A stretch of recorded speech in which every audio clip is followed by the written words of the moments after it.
నమో శ్రీనివాసాయ నమః. నమో వెంకటేశాయ నమః. అందరికీ నమస్కారం అండి. ప్రతిరోజు రాశి ఫలితాలు తెలుసుకోవడానికి ఇంకా మన ఛానల్ సబ్స్క్రైబ్ చేసుకోకపోతే ప్లీజ్ సబ్స్క్రైబ్ చేసుకోండి. లైక్ చేసి మీ పూర్తి సపోర్ట్ మన శ్రీనివాస ఛానల్ కి ఇవ్వండి. ఈ వారం రాశి ఫలితాలలో గోచార్య రీత్యా వృషభ రాశి వారు ఎటువంటి శుభాశుభ ఫలితాలను పొందుతారో తెలుసుకోవడానికి ఈ మన వీడియోని ఎక్కడా స్కిప్ చేయకుండా చివరి వరకు చూడండి.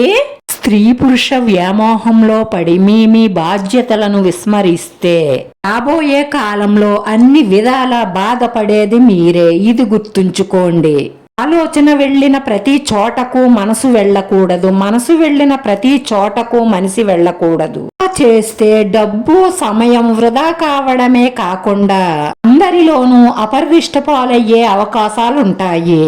అందుకే చెడు స్నేహాలకు, అక్రమ సంబంధాలకు, చెడు వ్యసనాలకు దూరంగా ఉంటే మీరు చేపట్టిన ప్రతి పనిలోనూ విజయం సాధిస్తారు. రాశివారు ఎంతటి గడ్డు పరిస్థితులనైనా సరే ఓర్పుతో, నేర్పుతో వాటిని జయిస్తారు.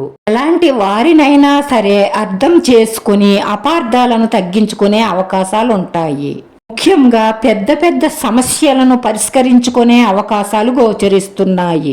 భార్యాభర్తల మధ్య కానీ, తల్లిదండ్రులతో కానీ, పిల్లలతో కానీ, తోబుట్టువులతో కానీ సంబంధ బాంధవ్యాలలో ఎటువంటి సమస్యలు ఉన్నా కూడా ఈ వారంలో పరిష్కరించుకునే అవకాశాలే ఎక్కువగా గోచరిస్తున్నాయి.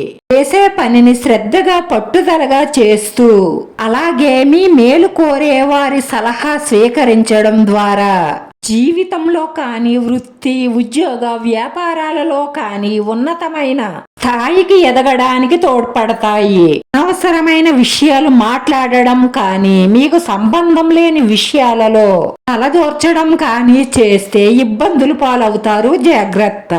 వారంలో ఎటువంటి పనులు ప్రారంభించినా త్వరగా పూర్తవుతాయి. కొత్త పనులు ఏమైనా ప్రారంభించుకోవచ్చు. సోమరితనాన్ని విడిచిపెట్టి మీరు చేసే పనిని పట్టుదలగా చేయడం వల్ల 100% మంచి ఫలితాలనే పొందుతారు.